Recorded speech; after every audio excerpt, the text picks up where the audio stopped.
What's going on, everyone? Welcome back to Inside the Eye. We already got our third episode. I cannot believe it. We have a special guest today, Gio Milian. You know him from Twitter.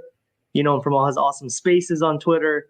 You know, the man is the Canes when it comes to everything Twitter, I feel like. So, Gio, if you want to introduce yourself, I know you have a new business venture. So go ahead, my guy. Yeah, so look, now it's the peak time of the year that everyone's telling their off-season lies. Miami's going undefeated, 12-0, whatever everyone says. It's that peak time of the year. It's game week. You mentioned about the business that I had opened up. I was working in the NIL space for about a year and a half, almost 2 years over at Life Wallet. I stepped away a couple months ago, been putting together my own business and corporation. I'm not going away from the Canes. I'm still going to be here. I'm not going anywhere, for anyone wondering. Official launch is this week. It'll be before the Miami and UF game. And also got a surprise shadow drop this Wednesday with some big names in the Miami Hurricanes media circle that we're going to be having a weekly show every Wednesday that I think a lot of people are going to really enjoy. Awesome. That's awesome to hear. Awesome to see what you guys do next. Love everything you do. Chris, how you doing? How you doing today? Doing great. I just can't wait till Friday till we hit to Gainesville. Can't wait. Yes, counting the seconds till we can be up there. But you know how we start this show off? We start this show off with our little intro. We got to sound the sirens. Let's get it going.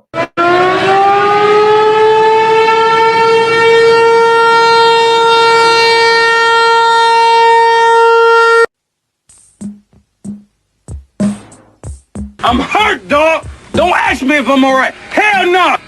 Joaquin said dominate, and we not doing it. I put my heart in this, dog. Let's go, man. Let's go, man. I don't care about nobody except it's you. We don't. The toss as the visitor. It's a head, and it's a touch. Guys, we are Miami. We are the U. And every time you hear that, every time you see that on a shirt, on a commercial, at a game, that's gotta mean everything. That gets me pumped every single time I see it. I don't care what you say. When Mario utters those lines, the guy just bleeds this program, and I love to see it. But we're going to kick right into it. So, obviously, it's UF, Canes week. That's what we're going to talk about tonight. There's really not much else to talk about. That's what everyone wants to talk about. It's a hot topic around the state of Florida in general this week. So, I want to play a little soundbite that came out today that I thought was a little bit interesting. And I want to get Gio's point of view and Chris's point of view on this. Because every single Gator fan, they won't tell you they're going to win because of a personnel advantage they have. Everything they've said is the swamp, the swamp, the swamp, the swamp. You've never played in the swamp. Cam Ward's never played in the swamp. So let's just take it from Coach Napier and see what he had to say. Is going to be on full display Saturday. We're not taking on this challenge just as a team. We're going to have 93,000 of our dearest friends out there. We want to create a nightmare for the opponent. You know, this is one of the most iconic venues in all of sport, and I would anticipate it'll be pretty special in there Saturday. So, yeah, I mean, it's what you got to say. I mean, I know I get it. He wants to pump the fan base up, get them out there, get them rowdy. I get it. But, Gio, I want to get your point of view on this because this is why I'm a little bit worried for the game. But I want to know, you're around the team a lot. You see things a lot of people don't. Is this team mentally strong to where you think that they can go to Gainesville, say something goes awry, say we get a muff punt, say something happens, Cam Ward throws an interception. Do you see this team as being mentally stronger than past teams that can go up and weather storms like this in a very hostile environment? Yeah, I think they are. I think the proof was in the pudding from last season. You saw how competitive and how much they fought, even in games that they may have lost. Wasn't like they really got blown out in any games. Anytime they faced adversity, like, for example, when they played Texas A&M at Hard Rock last year, I was watching that from the field level, and I'm talking to a guy next to me that were just shooting photography, and I'm like, oh boy, here we go again, right after the Jacoby George when he muffed the punt return. But Miami responded. They punched them back in the mouth. They stayed in the game, and they pulled out at the end. And there's just many examples of that throughout the year. I know I could ramble on about TBD and the interceptions, which in reality, Miami was one of the top third teams in the country in terms of almost every statistical category across the board, from offense, defense, and special teams, outside of turnover margin, and then just explosive runs. But turnover margin was awful. I mean, you can't play winning football if your quarterback's averaging about 2.5 interceptions in the span of 5.5 games. Like that. That's just not winning football. But yeah, no, I think that they are mentally tough. I think they've reached that point where they understand that you have to battle, that you can't just lay down if you go down a touchdown or 2 touchdowns or something goes wrong in the game. And guys are responding much better compared to previous regimes. I saw a lot more of that when Mark Richt was coach. I'd noticed that, they would still fight and they would stay in games. In other previous coaching regimes, it was, if a team got up 2 possessions, it was almost like they laid down and they're like, all right, the game's over. 100%. And I agree. And I think you've even seen it. I think the toughness has been here since Mario's even been here. Even when they had that tough first year, there were blowouts, there were ugly games. I feel like there was never really time they just laid down. They just were simply outmanned, I think, talent-wise a lot of the times, and hurt a lot of the times. I think you think of that Clemson game. I think it was Mario's first year. They played at Clemson. They were hampered because they were playing a freshman quarterback. But the defense kept them in that game. I think it was like a 26-10 game going into the fourth quarter. You still kind of felt like you were kind of hanging around. They made plays here and there. DJ Ungulu, our guy, DJ, kind of keeping them in the game, making turnovers, doing things like that. So I think the toughness has always been there. Now I think they have the talent to go with it, which is great. Chris, how do you feel about the Swamp? You're going to be there. You're probably going to be a little sweaty. Are you feeling like the Swamp is something you're a little bit worried about, or you think it's going to be nothing? No, I would be lying if I said I wasn't worried. There's going to be, UF. I've never been to the Swamp, but the UF fans that I do know are a little crazy as it is. I can't even imagine being at the stadium with the college kids. It's going to be rowdy for sure. It's going to be really loud, really hot, but I think Miami will do well. I'm not worried about the loud or the noise or anything, the volume. I think they'll do well, and I think they know what they're getting themselves into. I read something that they're pumping noise into practice, or they had the speakers going. So I definitely think they're going to prepare as much as they can. And one thing I want to point out too is I feel like people think Cam Ward, Pac-12, never plays in hostile environments. I mean, Oregon is a very hostile environment. If you've ever watched games there, Washington last year, Cam played Washington the last game of the season in a rivalry game with a team that's trying to punch a ticket to the playoff on the road. That was a very close game, and all pretty much because of Cam Ward.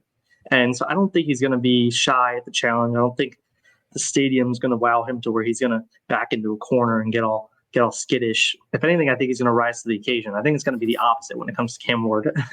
I think it's funny enough, if you go back and watch some of his games that probably weren't the greatest, they were in like Cal.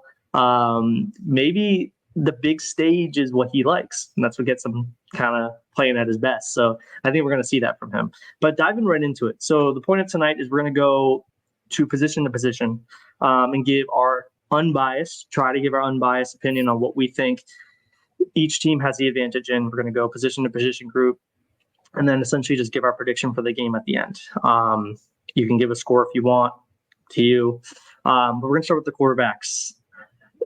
I'll start with this one. I have seen Gator fans constantly say they have an advantage here because Graham Mertz is in his second year in the system. And I get that. I do. I really do. But I just don't think you can look at this objectively and say that the Gators have the advantage here. I just feel like Cam Ward, what he did at Washington State is so above and beyond with the talent level he had on that team. And now he finally has the weapons that he's always wanted. I just don't know how you can give the advantage. I get it. I get where they're coming from, but it's not too far off from the system he had at Washington State. I don't think there's going to be much of a learning curve. He's been around here for a while. He's been around here since January. He's built up a good rapport with a lot of the guys. A lot of the young guys have been here since the beginning of the year, built up a rapport with them. I just don't see there being much of something to compare here. And I get it. Graham Mertz, he takes care of the ball. He is, I think he's a prototypical game manager, and I'm not necessarily saying that as a bad thing. I do think he disperses the ball well, doesn't make mistakes. That's something he's done differently from his time at Wisconsin, which was he made a lot of mistakes at Wisconsin. And I think Napier and crew has gotten him kind of in that game manager role, and he's done a good job keeping control of the ball. But I got to go Miami here. I just can't look at it objectively and think that Florida has the advantage here. Chris, what do you think? I totally agree. Check down Graham. I don't believe that he's better than Cam Ward. I don't. He doesn't have the weapons like you spoke about. He doesn't have the offensive line. He's going to have to really, really have a great game for them to even come close to Miami. And I just don't see it happening. Cam Ward is light years ahead of him, in my opinion. And I think it's going to show on Saturday. Gio, what do you think? I'll chime in here. With Graham Mertz, I don't think that he's a bad quarterback or anything like that. I think he's a pretty good college quarterback. One of the things that you can kind of take away from him is the factor that he doesn't really play ahead of the sticks. A lot of that offense is very much underneath, quick game, bubble screens, all of that. I've watched constant nonstop tape on Florida and their offense last year. Maybe they'll throw in some new wrinkles this year. I do think he has some intriguing options at wide receiver. I know they dipped into the portal for a couple guys as well. I just don't think he's as dynamic as a quarterback like Cam Ward. And, maybe Gator fans will view that in a different way and whatnot. I'm trying to speak very unbiased here. The way that I see it is Cam Ward, even from the standpoint of keeping defenses on their toes, he's not some dynamic runner like a Michael Vick or a Lamar Jackson, but he can extend plays. He can get outside the pocket, and he can make some magic happen sometimes too. It's been all over his tape throughout his collegiate career, from Incarnate Word to Washington State, and then you even saw a little bit of that in Miami's spring game. Do I think there's this vast gap? Maybe not so much. I think people don't give Graham Mertz enough credit. He is a good college quarterback, but Cam Ward is the better quarterback. Miami has the advantage there. The only thing that could throw in a wrinkle there is I know Florida has had some discussions of having DJ Lagway, maybe having some designed runs in that offense, some specific packages and whatnot. We'll see if Florida throws that out there week one with a true freshman. But yeah, and in terms of environment too, on the question that we had before we got into the positions, that comment from Billy Napier, the way I look at it is it sounded like something that came out of Captain Planet. If anyone, if you're a 90s kid, if you remember that cartoon that would come on, basically type of comment like power of friendship. At the end of the day, you have to line up, play ball. It doesn't matter how many fans are in the stands or anything. There's been many teams that have been upset at their own home stadium despite whatever fans. Those fans are not going to go out on the field and play football for that team. You have to line it up and play. So, yeah, Cam Ward. And one thing I want to point out, too, is I want to just say as well, like you said, I don't think Graham Mertz is a bad quarterback at all. I think he's a above average college quarterback. You can win with him. I just think, like you said, when it comes down to a game that may be close, which I think this game will be close, you're going to need someone that's going to make dynamic plays. You're going to need someone that's going to put the team on their back at some point. I just don't see Graham Mertz as that person. And one thing that goes is I think if the running game does not go for Graham Mertz, they're in trouble. I think Cam Ward can be successful even if the running game gets stifled. I think that's what makes them different. I think Graham Mertz needs complementary play to be successful. I think Cam Ward could put a team on his back and win by himself. So I think that's the difference between the two. Definitely think Graham Mertz is a good quarterback, can win games with him. I just think Miami has to have the advantage here. Now we're going into running backs. Before we found out about Damian Martinez, before we found out about Mark Fletcher being hurt, I told Chris a couple episodes ago, this was probably my most worrisome position group. Honestly, we had AJ Allen and that was about it, and a bunch of young guys. Now you're looking at probably one of the, at least I think, top 5 duo in the country. Top 10. You got a guy in Mark Fletcher that can probably start for 90% of D1 schools out there. And you have a guy in Damian Martinez that was one of the best running backs in the country last year. I do think this would be a lot closer if Montrell Johnson was playing. Obviously, I think that's a bigger hit to Florida than most people are talking about. That guy runs hard. He is a very good running back, and you gotta remember they're gonna miss heavily Trevor Etienne as well. So losing Trevor Etienne in offseason and then now losing Montrell Johnson, you're asking for a lot of young guys that don't have a ton of experience to step up and be the guys. And like I said before, if the running game is not working for them, I think they're in trouble because I think Miami can get there with 4, and we'll talk about the D line later, but they'll pin their ears back and go after Mertz. So this is the easiest position group for me to pick. It's easily Miami right now. Chris, what do you think? If you even have to give your well, no, I was gonna, yeah, no. As I was doing some research today and really digging into the Florida reporters and all these guys that have podcasts, and they talked about Montrell Johnson, and I was like, man, if he doesn't go, which obviously it's looking like he's not going to go, but they didn't rule him completely out, is what I read. But it doesn't look like he's going to go. Yeah, that's a big game changer. 100% Miami has the depth at running back, so I give Miami the edge here. Martinez, I think he's going to have a really good game. With some more research that I did on the defense, I'll go into that a little later, but I think Martinez could have 100 yards, 2 touchdowns this game. Gee, I want to ask you something. Do you think we can see Mr. Chris Johnson in this game at all? Maybe a couple packages here and there? There's a very good possibility. I'll share with you guys this in terms of Chris Johnson. His development has been very remarkable, especially from spring till now. The light has really started to come on for him. He's put together quite a few good string of practices throughout fall ball. His speed, you can't teach. 10.2 in the 100-meter. That was dating back to his senior year in high school, potentially even faster now. He's gotten a little bit stronger, a little bit bigger. Also, the other thing people forget about Chris Johnson, when he was coming out of Dillard High School in Fort Lauderdale, I had the chance to watch him coming out of high school, and most of his career he played wide receiver. He switched to playing more running back his senior year, and he was kind of an athlete playing the position. So there was nuances of the position that he still had to pick up on and get used to and get comfortable with. He's gotten much more comfortable now. He's had a really good fall camp. Even a guy like A.J. Allen, very healthy. He was actually dealing with a shoulder issue last year. One of the things that kind of kept him off the field too, A.J. Allen last season, he still needed to improve in his pass protection. He's improved in that aspect. And the other thing I'll mention, a little nugget about A.J. Allen, this was coming out of the scrimmages from a year ago, right before the season started last year. Miami's 2 best running backs in those fall scrimmages was Mark Fletcher and A.J. Allen. And A.J. Allen has a lot of juice.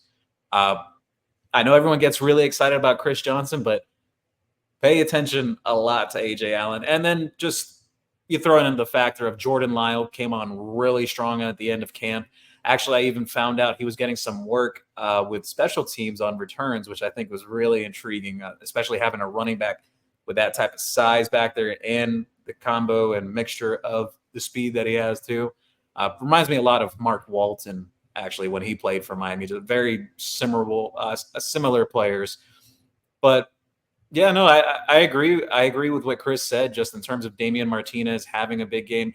Mark Fletcher will be on a snap count if he does play in game 1. I know Chris Wall said he's already good to go, but usually how those situations go right before game time when they're all warming up, they test them out, make sure everything's good, and then they clear them to play. So we'll see how it goes. I'll be on the field there. But in terms of Florida's running backs, Montrell Johnson, that is a huge hit for them. I know they're pushing to get him back on the field for game 1. We'll see what the scenario is there for them for that game. Trayon Webb, I actually watched him coming out of high school out of the Jacksonville, Florida area. Talented, minimal experience in comparison to Miami's running backs on their roster. I mean, you're talking about Damian Martinez, who's played so many games of collegiate football. Mark Fletcher, who was borderline a freshman All-American running back last season. A.J. Allen, who flashed at Nebraska as a freshman and then flashed some last year with Miami. that experience matters. This is the problem I see. I don't want to ramble too long, but this is the problem I see from Florida Gator fans. And I see it all over social media or just comments everywhere. Or I'm in a bunch of group chats too. So things get sent to me from message boards that I see. I see a lot of hope and clinging on to potential. And I think potential is a very scary word. Potential is a very scary word because there's nothing like proven production. That was the difference with what Miami did in the transfer portal. You saw just this past weekend with Florida State, they took a lot of flyers, guys that weren't really the guy at their previous school, but are talented, but not really proven yet. And you saw that take place on the field. Miami didn't do that in the offseason. They added guys that are proven commodities. Your Damian Martinez, your Zach Carpenters, your Sam Browns. I can go on and on. Tyler Barron, Elijah Alston. You get the point, though. There's a lot of unknown with Florida's running back room right after Montrell Johnson. If he doesn't play, that spells a lot of problems even for a quarterback like Graham Mertz because he plays behind the sticks. 100%. And I agree with everything you said as far as they almost sound like where we were even just 2 years ago. You have a lot of guys, you're like, man, I feel good about this guy, but you don't really know. Yep. You haven't seen him play. You're going off of 24/7 rankings or, one random play that he kind of showed out like a year ago. And you're like, hey, maybe there's a little bit of potential there. We have guys going, like you said, to AJ Allen that have shown it, that have had flashes. And it's funny you bring up AJ Allen. Don't sleep on him. When they came out with that, I think the Canes camp YouTube clip yesterday, and they showed a little clip of one of the scrimmages. And I was like, "Who's that flying down the field?" And I was like, "I think that's AJ Allen." I'm like, damn, I didn't realize he was that fast. Yeah. So you may have something there. I never even thought about but it just shows how deep this running back room is. I think it's the deepest, honestly, we've probably had since the early 2000s. It's deep. Even you have. I'll share this with you, Kev. And this is just passed on to me by people that have watched practice outside of the media viewing portions. I always go by the rule of thumb that I want to see it on the field, but I've had the words passed to me, elite room, best in 2 decades. I hope that's true because if that is true, Miami's in for a really good season if that is the case. Yeah, because again, you pair it with Cam Ward, the offensive line. The offensive line. I was just about to say that. Yeah, that's. Yeah, I think we're all going with Miami having the advantage here. So let's move to wide receivers. I think, just give my opinion real quick. I do think Florida may have the best receiver on the field. I mean, if we're being real, they may have the best receiver on the field in Trey Wilson. After that, they picked up a couple guys in the portal. Badger from Arizona State showed out a little bit here and there, was on a really bad team. So I get it. You can't really take too much stock into only having 600 yards. And then I believe, correct me if I'm wrong, Dyke is his last name. Mm-hmm. And he's from, do you know where he's from, Gio? Wisconsin, yes. Terrible system, still put up production. So, I mean, what we said differently from the running back room, they have production in the receiver room. There's guys there that have proven it. There's guys that have showed out. But again, I just feel like our room is just head and above better all around. I would say this could be a push if we didn't get Sam Brown. I really think Sam Brown just puts this wide receiver room just over the top. You got to remember about Isaiah Horton too. I feel like he kind of goes forgotten. Had a really good face that you could tell me, you could probably attest to it. Had both spring and fall camps. Apparently had really good spring and fall camps. Apparently it's like Cam Ward's favorite guy. He was talking glaringly about him in a lot of interviews. You can't forget about JoJo Trader. Chris, you talked about it a couple episodes ago. You can't forget about Ray Joseph. It's deep. It's deep. You got guys that have proven production at the top, and then you have a bunch of young studs in that 4, 5, 6 spot. That can slide in and make plays. I got to go Miami here. But again, I do think they may have the best receiver on the field in Trey Wilson. So I think they're going to, and they've said it too. The coaches have said they're going to try to feed him as much as possible, which makes sense. But I would hope that, again, we can make noise in the front end, kind of bracket him, maybe find a way to kind of take him out of the game a little bit. But Gio, let me know what you think about the wide receiver rooms. Yeah, there's only one thing I'll disagree with you on. I think Jacoby George is the best wide receiver on that field on Saturday. Maybe not the best pro prospect. I think that you could kind of go between a Sam Brown or Eugene Wilson for that. But Florida overall with their wide receiver situation, I agree with you. Very close to a push before Miami grabbed Sam Brown out of the spring transfer portal window. One other thing I'll mention, Elijah Badger, he's actually dealing with a back issue right now, from what I understand. So he may be limited or on a snap count for that first game too. He might not even be starting, actually. And I've heard something that Khalil Jackson, one of their veteran guys who he hasn't had much production really at all in his career, but he may be in line to start that first game alongside Wilson and Dyke. I know they have, again, like I said, potential is a very scary word. I've seen their fans talking about it, saying, oh, we got this young guy and Andy Jean and this guy and that guy and Tank Hawkins. Well, Tank Hawkins is hurt right now. Andy Jean is hurt right now. They have other veterans behind them that really haven't produced much. It feels almost like that group at receiver that Miami had back in 2022, that there was a lot of these guys that they were in college for 3-4 years, but truly no production. And you saw it play out on the field that, they just weren't it. And many of them ended up transferring out. But Miami's receivers, though, I give them the edge here. I don't want to sound like a homer, but I'm trying to be as unbiased as possible. Miami is one of only 2 teams in the country that has 3 receivers on a roster that went for over 800 yards last season. They're one of only 2 teams in the country with that. And then you throw in the factor of a guy like Isaiah Horton. I know I mentioned about the word potential and this and that, but it's not so much potential with him.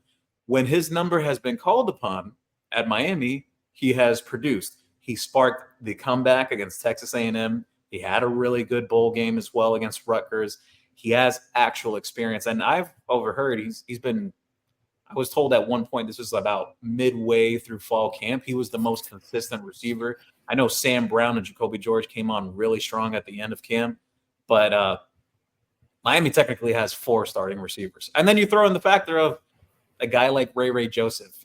He kind of hit that freshman wall last year. Everything from spring to now, he's put on weight, he's put on muscle, more confident now, more sure in his step, whichever words you want to attach to it. He's much more prepared this year. There's going to be guys from Mario's signature class, which was that 2023 group, that maybe you didn't see a lot of as freshmen, but they're going to play a lot this year, some second-year guys from that class. So, yeah, I give Miami the edge. I think Miami's just more explosive there. Jacoby George, second in the country returning for yards after the catch of all receivers. So there's just a lot there. And then you throw in Xavier Restrepo, too. I haven't even talked about him. So it's an embarrassment of riches. I do think Florida does have some talent there.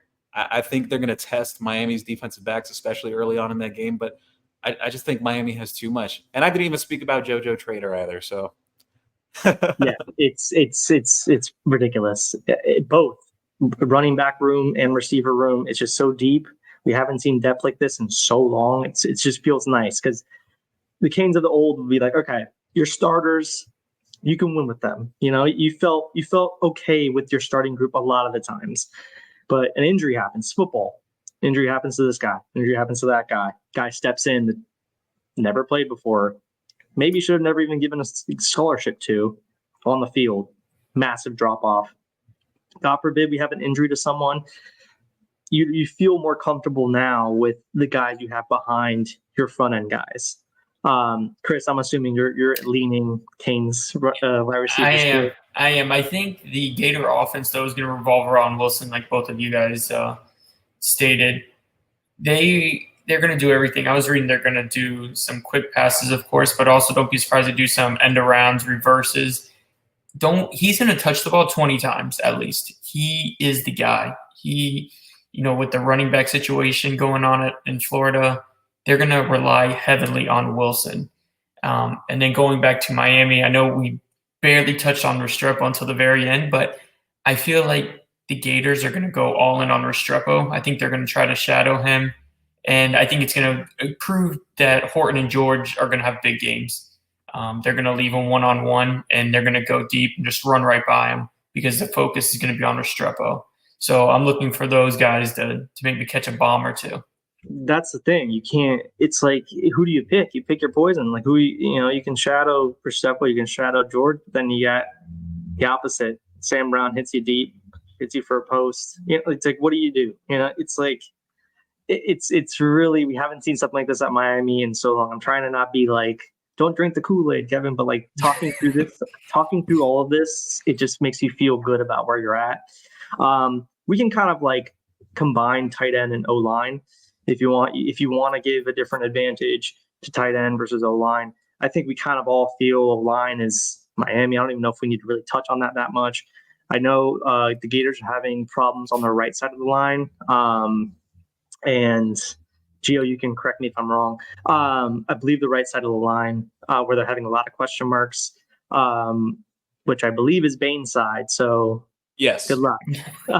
Right guard and right tackle, they're having issues. They still have guys going back and forth trying to figure that out. I know some people have had questions about who Miami's left guard is going to be. I've been on record saying this for basically since the start of camp, and it's pretty much held through. Miami's line left to right, you'll see Jalen Rivers, Matt McCoy, Zach Carpenter, Inez Cooper, and Francis Mauignon. That will be your line game one. So McCoy's beating out Okunlola? Yeah, I wouldn't say so much like beating out. Those guys have still been competing. They moved Okunlola over to getting some reps at right tackle and whatnot. He may be more suited for tackle right now rather than guard. They're just trying to get him on the field faster. He's still progressing. All players develop at different stages, but one guy who's had a really good camp actually is Ryan Rodriguez. He's one of the swing guys on that line, could play center, could play both guard spots. He's going to help out Miami this year in a pinch. Like if they need someone to come in to spell someone, if someone's hurt or someone needs to get out of the game for a few snaps, he's going to be one of those guys. Yeah, 100%. And again, depth is key. I mean, you got your top five guys, I think, are some of the best in the entire country. But then I believe Sanson could probably step in and do the thing if they needed to. Like you said, Ryan Rodriguez, very versatile. Need him at center, put him at center. Need him somewhere else, put him there for a little bit. Tight ends, I think we're all going Miami O-line, so I don't think we need to like hit on this too much. I may buck the trend there, and only for one reason, because believe me, I'm sticking to the theme of production and in comparison to potential. Elijah Arroyo has been phenomenal. Oh, you're talking tight end. Okay, you're talking tight end. Yeah. Okay, you're talking about O-line. I was like, what? Oh, no. Miami has a very clear above head advantage at offensive line. I don't even think it's comparable. No, yeah, I'm agreeing with you on tight end. So you can go ahead with tight end. You can talk. With tight end, Florida, they have Boardingham. He has production. Arroyo has had multiple injuries, although he's in the best shape of his career. He's very healthy right now. He's had a really good spring and an even better fall. He's in tremendous shape right now. Actually, I can't get too much into it because if someone from Miami is listening to this, I might get in trouble. But because it's some scheme-wise things. But let's just say Cam Ward really loves him, and there's a lot of creative things that they are doing with him. You throw in the factor of some of those other guys in there, Cam McCormick with his leadership, and Riley Williams. Riley Williams is really taking a step forward too. Elijah Lofton's going to be on the field this year too. He's an offensive weapon himself. You could put him in the slot. You could split him out wide, put him in the backfield. A lot of things you could do with him. Even Jackson Carver's had some moments in camp too. Just Miami's got a really deep group there. The only thing is production in real games, very limited. That's the only reason why I will give Florida that edge. But look, I'd love to be wrong, and I think I will be wrong. But I just have to give the edge in terms of sticking to the theme that production does matter. I will say one thing. I'll say one thing. So you talked about the with the tight ends with the what's the word you used? The potential. That's what it was. The potential for the Hurricanes tight ends are unreal. Like they're there. The physical set, the catching, everything, blocking. But yeah, they just have to prove it. The potential for the tight ends, I think, are amazing. But yeah, let's see it on the field. Let's stay healthy. Let's be a threat. Let's be someone where they have to start game planning around us. And like I said, stay healthy. That's it. Stay on the field. I don't even think it was so much an issue with talent. For some reason, I don't even know why we didn't target. I mean, you can say what you want. TBD. I got an answer to that, actually. So I had a conversation with Coach Woodhill, Miami's tight end, during media day, and I spoke with Guidry and a whole bunch of the other guys. Guidry, by the way, mentioned two sound bites I want to mention here. Guidry mentioned that he believes the tight end room is a very special group, and he's coaching on the defensive side. He's not with those guys every day. And Ruben Bain also compared Elijah Lofton to himself, but on offense. I think if you want any, I don't think there's any better endorsement than Ruben Bain saying you are the Ruben Bain of offense. That's a really good endorsement. But to what Coach Woodhill said in the conversation I had with him, we got into some recruiting stuff and whatnot, but the meat of the bone here, spoke with him about just the tight end situation last year and kind of what they went through. You know, Arroyo, they didn't expect him to have a hiccup with his injury again. And then McCormick, a lot of his specialty is in blocking.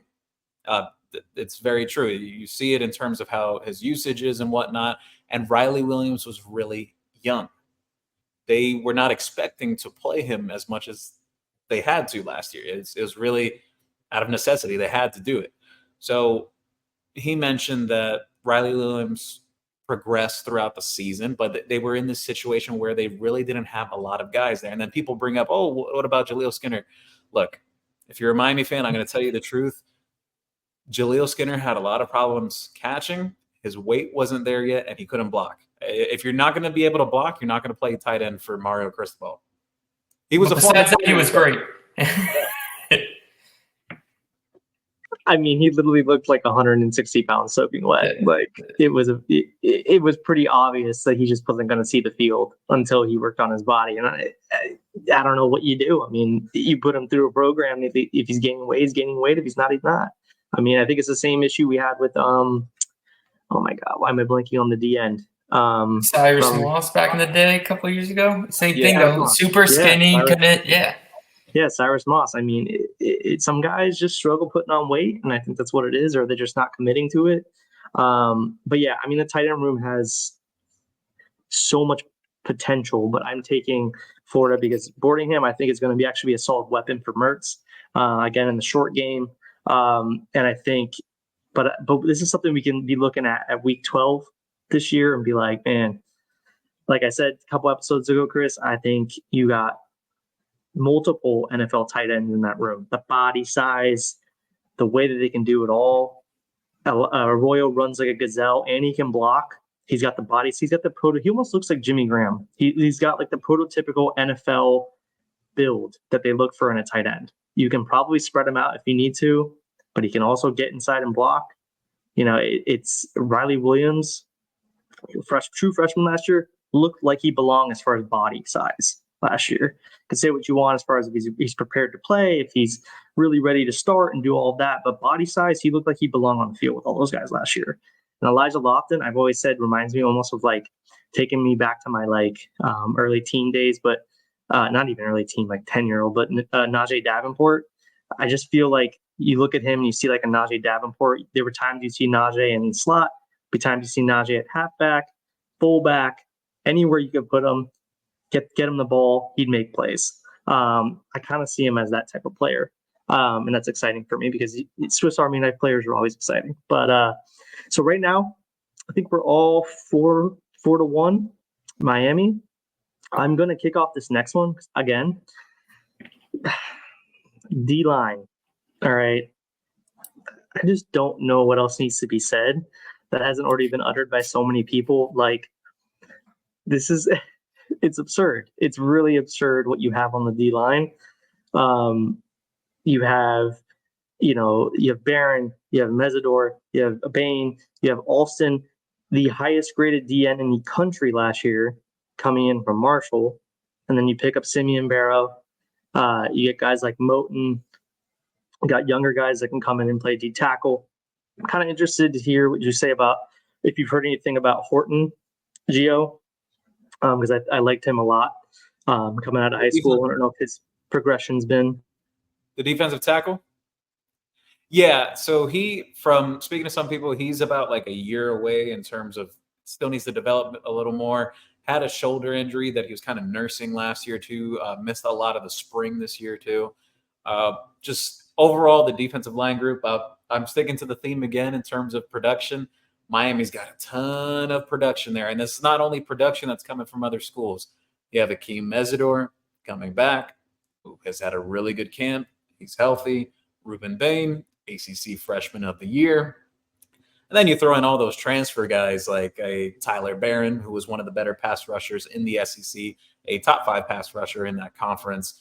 Elijah Alston, who you mentioned, had tremendous PFF grades. And even Coach Guidry mentioned just in terms of his description about him as a defensive end, he said that Bain, Barron, and Mesidor can all play inside and out, but he said that Alston is more of that pure pass rusher, that he will always be a defensive end, teeing off at the quarterback. So that's his role. Cole McConaughey in the mix there as well. One of the freshmen that has really flashed. Even Malik Bryant, in terms of like the last week and a half of camp before they really closed it up with the last scrimmage, he was coming on really strong. And he was someone I really liked coming out of high school. I thought it was a little bit of a disservice to him playing linebacker to start his career. The best thing they did for him was moving him down to edge rusher. He's really going to benefit from that.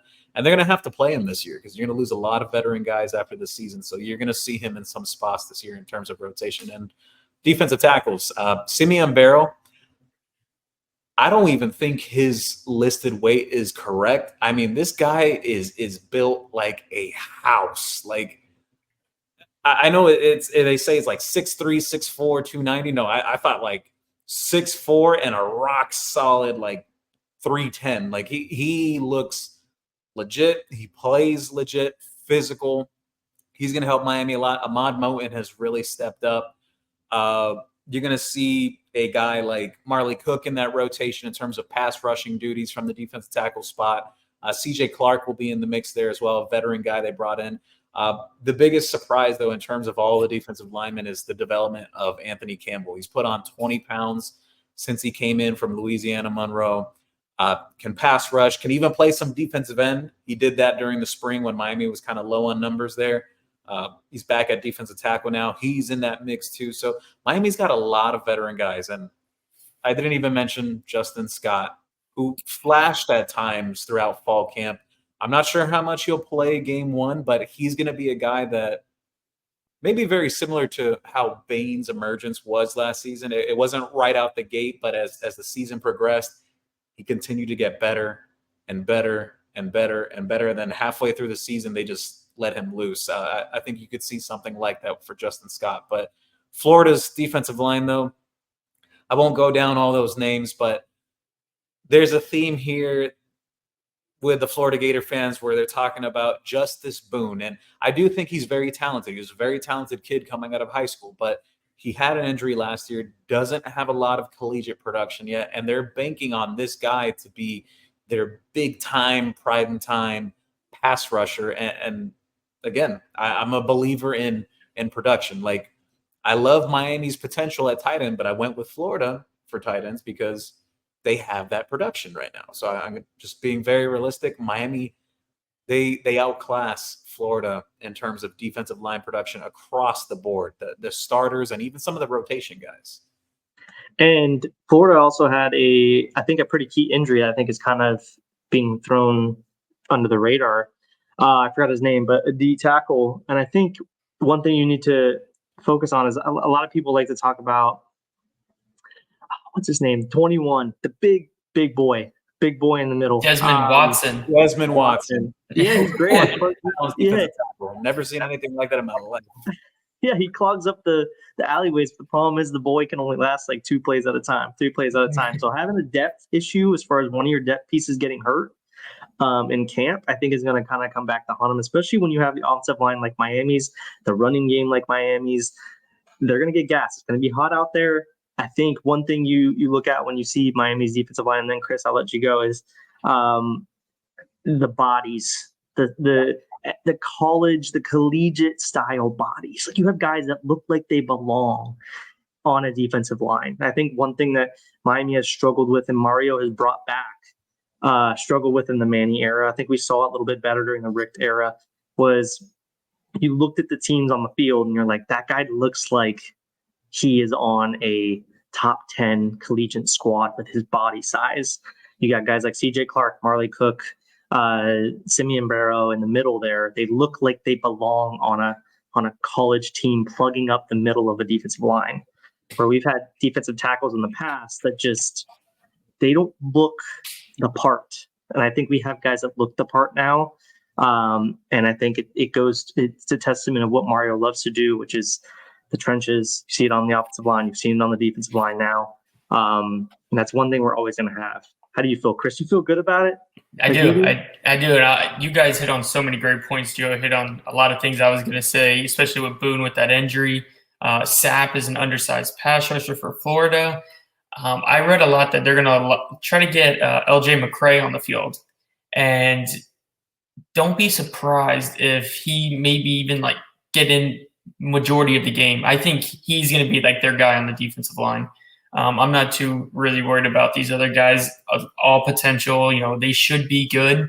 I think that LJ McCray, though, will be a factor in this game. I think he's a really good prospect. I really wish he was a Miami Hurricane, but that's here and there. Absolutely huge. He is huge. That's a man that looks like he's ready to play already. Yeah. But with our defensive ends and our defensive line, offensive line, the starting five, I think is amazing in the country. And I think is our best lineup on the team. But when you talk about the defensive line and the depth that we have, I think that is the position group that is the best on the team. We are going to dominate Florida. And I'm not sure, as a Hurricanes fan, I get it, but we're talking about they're missing they don't know who their starters are on the right side. Their left tackle went through some injuries last year. I expect them to get after Graham. Like, they are going to get in his face. There could be a sack, fumble, something like that. They are going to get in him. They're going to mess with his head. They're going to be all over him. And the rotation, it's going to be, get the first guys, the first team out there. They'll do a snap or two, and then we'll rotate. And our second team defensive line is going to be just as good. And they are just going to be nonstop all over Graham. So I think they're going to have a big game. And I think one thing that's a good point is, again, talking to the depth. This is a 3:30 game in August. It's going to be fucking hot. And, you're going to need guys rotating in. And does Florida have that? I don't think so. Does Miami have that? Absolutely. Yeah. Hey, listen, Bain, Alston, you a little tired? All right, we're going to put Barron and Mesidor in there for you for one drive. How do you feel about that? Hey, go get some water. Go chill. We'll let them take it over here. Like, it's crazy to me. It's the same thing. You can say, okay, hey, Moten, Barrow, hey, you guys a little tired? Go sit down for a couple plays. We'll throw in Cook and Clark, and you don't miss a beat. I mean, it's one thing we just haven't had in so long. It's just so nice to talk about. Because again, it was always like your front line was always somewhat good enough to win, but you get into those fourth quarters, you need your second unit to come in and produce, and that's what we have now. All right, I think we all agree on the defensive line. Now the linebackers. I got to be honest, I don't know much about the Florida linebackers, Chris, but I'll let you go first because I feel like we've been going first lately. So tell me about the Florida linebackers. So like I said, I know a little bit as well, just from the reading that I did, but they are bringing back some starters. So they definitely have the experience. But when you talk about Naragoa, that's awesome. But this is really gonna be what Wesley Bassink does, how he takes a step into the season of who I pick, the Hurricanes or the Gators, to have the best. I think it's closer than what people think. I would probably give the edge a little bit to the Hurricanes, but it's closer than what it's not just a layup like the defensive line was. I agree, and I think we've talked about in previous episodes. I think Wesley is going to be one that we need to watch, and I think we've heard a lot about. Gio, you can talk on it. I've heard a lot about in camp that he's been taking big strides to be that guy. This is a guy coming out of high school at a Central that everyone thought was going to be the next legendary King linebacker. Obviously, it's only been a couple seasons, but it's taken him some time to and he was kind of thrusted into a big role at a young age. So, I mean, it's one of those things where now, you feel like he may have the experience. Now it's time to prove it on the field. What have you been hearing about Wesley?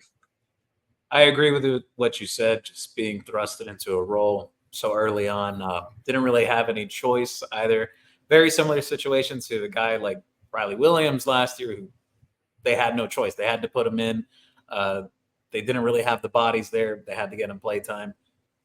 With Wesley, I spoke with him right before camp opened, and I asked him, I said, what is the difference this year for you? Like, I asked him specifically as well that, does this help you that Coach Guidry is back another year? Because now you have some continuity. And he really went into it. He's like, yeah, I felt last year that I was still trying to grasp the system, understand everything. I felt like I made some plays here, but I still left some plays out there. And I think that was pretty much any Hurricane fans' just opinion on Wesley, the same that a lot of boom or bust last year, but some really impressive flashes of what he can be. This year, he looks like a totally different guy. Just physically, he's really committed himself to the weight room. I was told this based on one of the private practices that, well, again, I'm the type of guy that I like to see it on the field when game day comes, because game day is a completely different thing from practice. But I was told not only does he look like a draft pick now, but he's playing like one too. So I thought that was interesting. Kiko Mauigoa, you know what to expect with him. And I'll share a little stat line that not many people are aware of. His season last year, where he produced 17 and a half tackles for loss, is the most by any Miami linebacker in the last 25 years. Just to put it in perspective. And there's been some very good ones in the last 25 years. Yeah, you could throw some names at Sean Spence, Denzel Perriman, Shaq Quarterman, Mike Pinckney, Eddie Johnson, who only played for a year, but he was really good. Almost an ACC Defensive Rookie of the Year himself back then. We're talking about over a decade ago. But, yeah, no. Kiko Mauigoa, the season he had last year was pretty historic, but it's not talked about enough. The other thing I'll mention there, they add in a veteran guy like Jalen Alderman, who's going to be in the mix in that rotation. You have Cameron Bobby Pruitt, who came out of the state of Alabama, another steal in that recruiting class. How's Popo progressing? He's actually going to be one of those second-year guys that takes a jump. He's working behind Kiko Mauigoa at Mike linebacker. And actually, I've heard Chase Smith is a lot more healthier now too. He's kind of a forgotten man. Again, a lot of potential behind those guys, but they do have production though. Jalen Alderman had a really good year with Louisville last year, over 60 tackles. Wesley Saints showed some flashes last year. Kiko Mauigoa, I'll say it myself. I think one of the better linebackers in the country last year. I agree. 100%. I agree. And then on the Florida side, they have Grayson Pup-Howard, Shamar James. They play a lot of 4-2-5, very much like Miami. A lot of colleges do that around the country now. You're mostly playing out of a base nickel defense because all these offenses are running out of the gun, 3 wide, 4 wide sets. That's just more of the norm now in football overall, even in the NFL. Shamar James is a really good linebacker. Really good. I'm going to give Florida credit there. Very good. He had a breakout year last season. I actually might give the edge to Florida in terms of better coverage from their linebackers in terms of playing the pass. Playing the run, I would give the edge to Miami. This is one of those positions where I'm kind of like with a push here where I say it's really a split between the two because Grayson Pup-Howard is really talented himself. No, yeah, I agree. I think it's one of those things that you said. I think one of Kiko's downfalls is how he plays the pass. I would say that that's something going into the NFL draft in about a year or so. I think is gonna kind of bite his draft status a little bit, but I think playing the run, I think he's one of the best linebackers in the country. I think Wesley's going to take a big step. I'm gonna side with Florida on this one too, just because I think they'd have a little more depth there, and I feel like although we did land Alderman, I just think Florida is just better at that spot. Chris, what are you siding with? I think I'm going to stay with Miami, but like I said earlier, it's very close. Very close. No, I agree. I'm going with the tie. Secondary, which I think is interesting. And this is probably one of the more interesting position groups we're going to talk about, because I think there is a conversation to be had here. Whereas some position groups, there's not been much, like O-line, defensive line. Miami, I think people like to say this is the biggest question mark on the team, but like, is it? Because when I look at the players on the field, I mean, Daryl Porter, you can say, is the best corner on the field, both teams. I mean, I don't know. I think he is. Damari Brown, I mean, you're looking at freshmen that performed last year. I think he's going to take a huge step. I mean, I feel pretty good with those two being your quarterback 1 and quarterback 2. You got Richards. I get it. There's still a little bit of question marks, as far as him getting a lot of snaps, how he'll perform. I think the biggest question mark is the safeties. I mean, obviously you got Mish Powell. He's going to be your rock back there. And then the other safety spot is kind of a question mark. That's where the question mark is for me, is the other safety spot. You got Jaden Harris. Do we know? Do we feel good about it? And that's where I'll let Gio tell me, because honestly, like, haven't heard too much about how that other safety spot is performing. All we hear about is Mish Powell. We don't really know how the other safety spot is performing. I talked the last episode. Listen, I think Cam and James Williams were great for the university. They were stable. 9 times out of 10, they made the right play. I do think they were a little overvalued as players, specifically James Williams. Obviously, you're seeing what he's doing with the Titans at linebacker. We've been preaching that. Everyone's been preaching that for 3-4 years. This is where you're supposed to be. So that's why I don't think there may not be that big of a drop-off, because I do think Mish Powell is going to step right into that role and kind of fulfill that Cam's Kitchens role. But let me know what you think about that other safety spot. I think overall with Miami's safeties, when I look at it in comparison from the group that they had with the 2 guys that went on to the NFL with Cam Kitchens and James Williams, and then now you have Mish Powell coming in, Jaden Harris returning, who was the understudy of Cam Kitchens. He's been attached to Cam's hip since the day that he arrived himself. The way I look at it, I believe you'll see more sound, fundamental football from the safety group. I don't think you'll see as much wow and pizzazz plays like oh my God, like he really picked that off, or just things like that. I think you might see a little less of that, but more sound, fundamental football from those guys.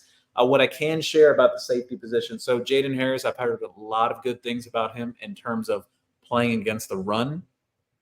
Markeith Williams, though, has had a really phenomenal camp. I actually led the team in interceptions throughout all of camp. His development has been really key, because Miami has to build some serious depth at that position overall with safety. Like, you could say some things about cornerback, but Miami truly needs to build themselves up more at safety. And that's why you see even Mario Cristobal's approach with the 2025 recruiting class and all the defensive backs they're going after and they have committed now. They made that their premium position, just like the year before was defensive line. You saw the change now coming into this season, how deep they are. The year before that was the offensive line. You saw the transformation last season in terms of what they did with recruiting and the transfer portal at that position. So that's something you could see down the line, like next year, that Miami becomes much more deeper and solid overall with the defensive back group. So cornerbacks, I agree with you in terms of Daryl Porter. I think he is the most consistent of any cornerback between the two teams entering that game. Ceiling-wise, you can make the argument about Jason Marshall. I know he's had ups and downs at Florida, but he is still very talented. He's also really fast as well. We'll see how he responds in game one. He's going to have his hands very much full. I know they have a couple injuries going on there. I know one of their projected starters, Devin Moore, he's missed some practices, may not be a go for game one, so they might have to go with a guy who doesn't have a lot of experience yet in Jakeem Jackson, who was from the Osceola, Kissimmee area in Orlando, Florida. And then you got some other guys there as well. And then your big name, Cormani McLean, who's really not expected to play much this year, which is I know Hurricane fans might snicker at that, but it's the truth in reality. I do think their safety position, I think they may be better than Miami heading into this game. Asa Turner, very productive player. Jordan Castell, one of the better freshman safeties in the entire country last year. He really proved himself. I know some Miami fans say, oh, well, Castell this, who is that or whatever. I've watched the tape. Really impressive play, especially for a freshman. I think he's going to be a guy that takes another step for Florida this year. So to narrow it down to who really has the advantage there, I think Miami has the better cornerbacks group. You'll have Damari Brown at your nickel. I know they're letting Daryl Porter take some reps there. OJ Frederick stepping up in camp really helps you out there in terms of your depth. He's also getting reps of the ones.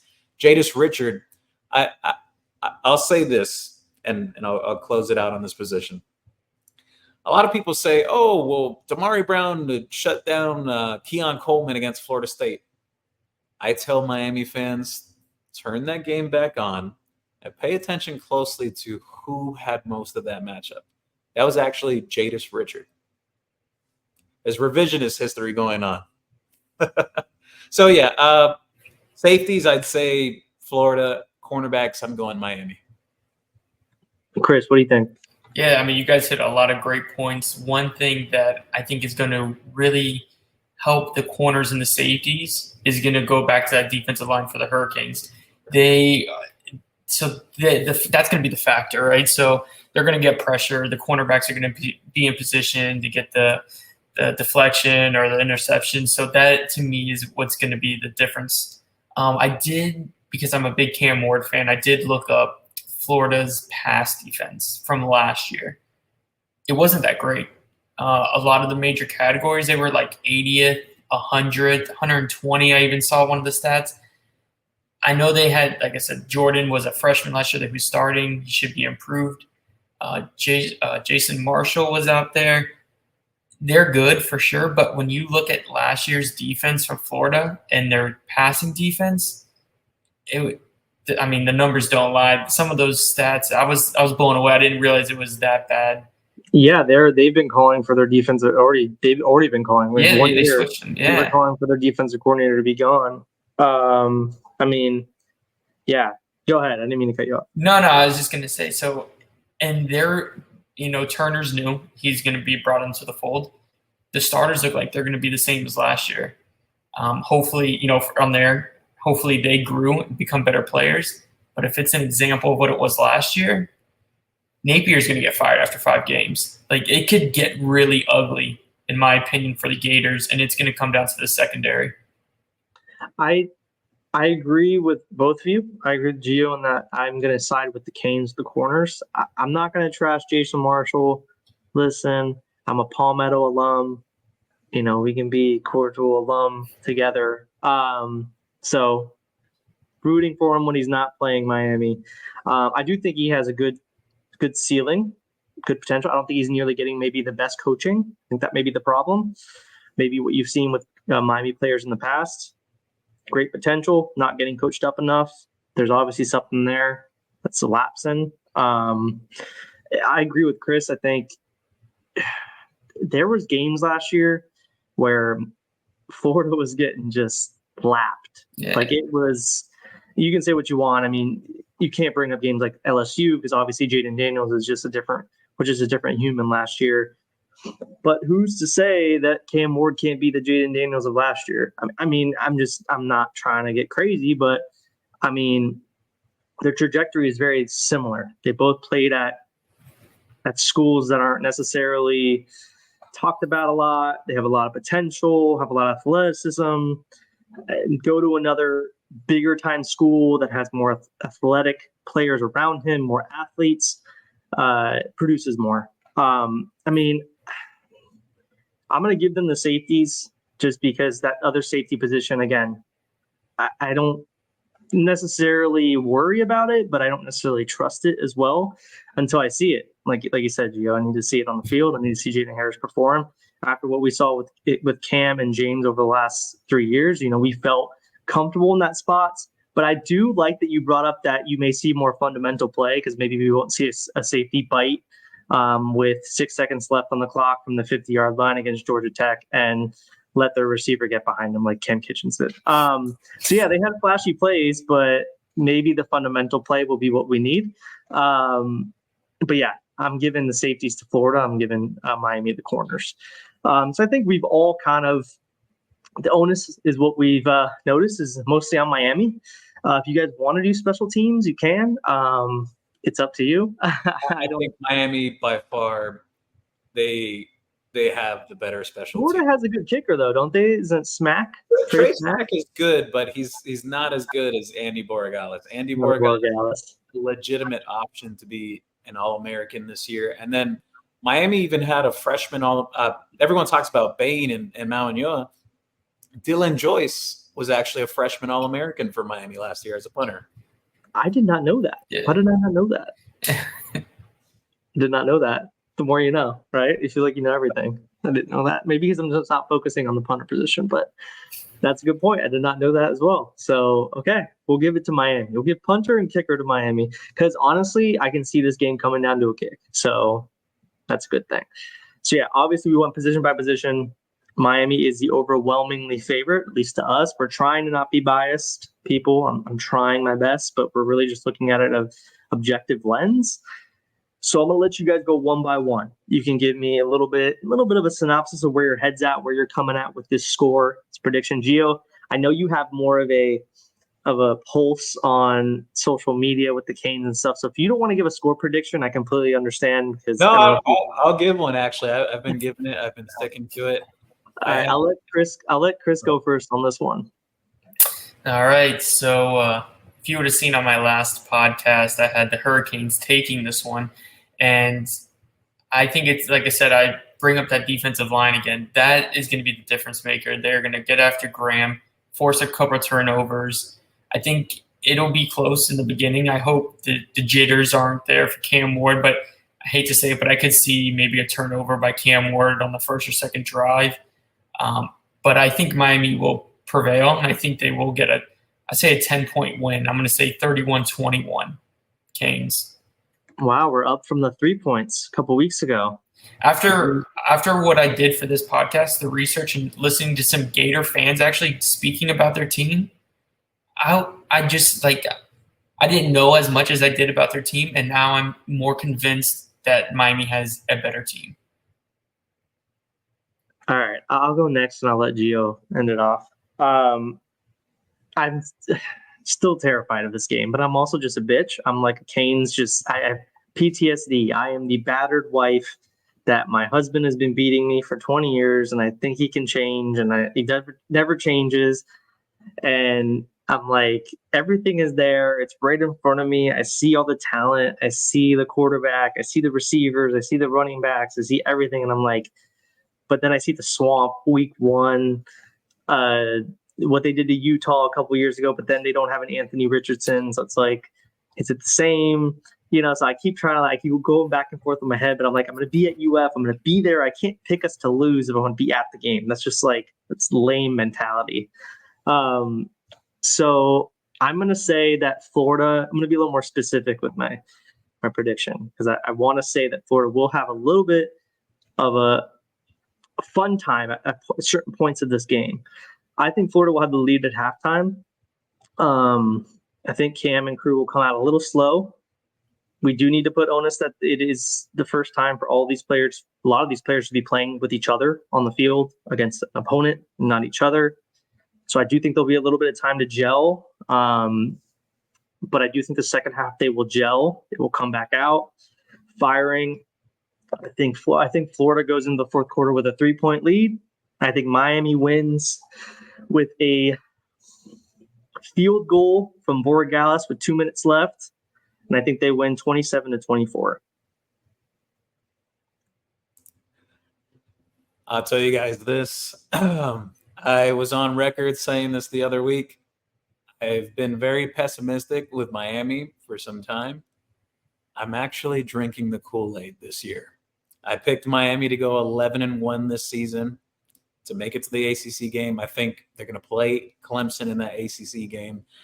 This first game against Florida, I just think Miami has too much on both sides of the line. I think their physicality and just how dominant they're going to be in the trenches, especially with that defensive line getting into Graham Mertz's face, as Chris said earlier. I envision it. I envision it because I just don't think Florida has enough on that offensive line to really contain that the entire game. I just don't see it. So I have Miami winning by 2 touchdowns, 34-20 in the Swamp. They pull away in the fourth quarter, and they pull away. They'll open it up early on in the game, I believe. I believe they're going to want to try to put up points on the scoreboard, and then they're just going to run it down Florida's throat in the fourth quarter. A mixture of Damian Martinez, some Mark Fletcher if he's cleared during pregame, some A.J. Allen, maybe some Chris Johnson in there. I just think Miami's much more of the physical team. They're deeper on their lines, and that's winning football to me. That and having a quarterback like Cam Ward that can push the ball down the field, I think that sets a difference there. I could see Miami having an explosive player or two in the pass game that really opens the floodgates. I could see it being tight in that first half, but second half, I think Miami takes over just depth-wise and physicality.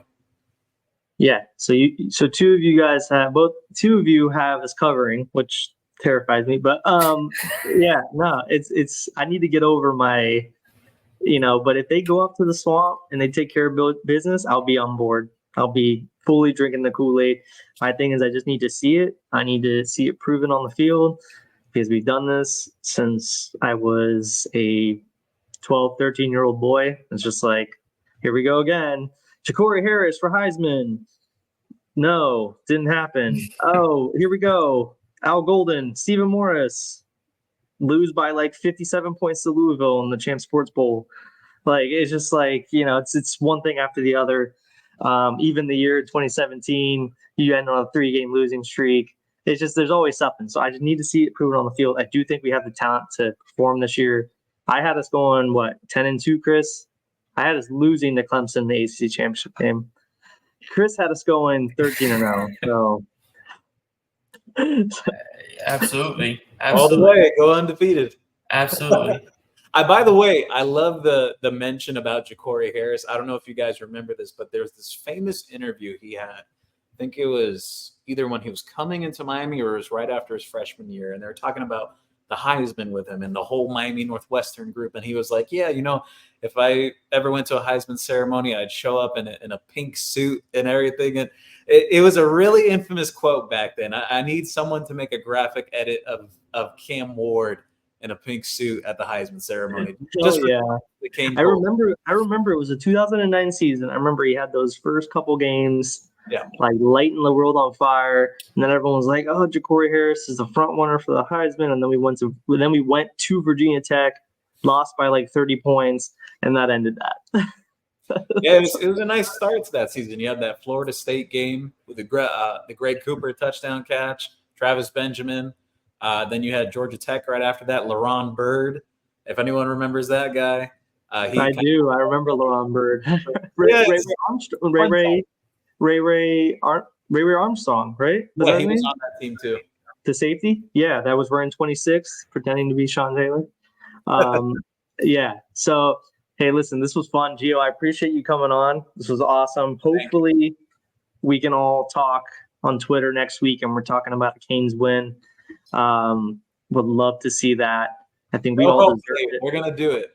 We're gonna do it. Absolutely. Not hope. I We're gonna do actually it. have faith in them this year, and I've been very pessimistic in the All right. past. Well, that makes me feel better then.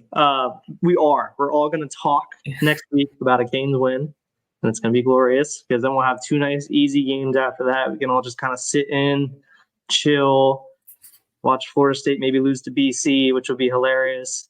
But It wouldn't be a Hurricanes podcast but just to bring up Florida State for just 2 minutes, would it? I just want to say one thing about that Florida State game. If you watch our first episode and we went over the AP poll and I said Florida State at 10 was overrated, and you kind of gave me, Kevin kind of was like, I don't know. And I said, listen, I don't think DJ's that good. He checks the ball down. I said their defensive line's not good. They lost 2 players in the draft in the first and second round. They had 3 tackles for losses and 0 sacks. They got destroyed on the defensive line. So I just wanted to reference that first pod because I think I nailed it. You did. But that's it. That's all I got to say about it. You nailed it. All right, guys. Well, I appreciate y'all coming on. This was amazing. Gio, again, thank you so much. If y'all are listening, please shoot us a subscription on YouTube. Please go on Apple Pod. Give us a 5 stars if you loved our pod. Give us a review. Do whatever you do. Share it with friends. We're also on Spotify as well. Appreciate you guys so much for listening. Again, we'll be talking about a Canes win next week. Let's go. I'm not going to knock on wood and be a bitch. That's what we're going to do. But again, thank you all for listening and have a great night. Go Canes. Go Canes. Thanks for joining us, Gio.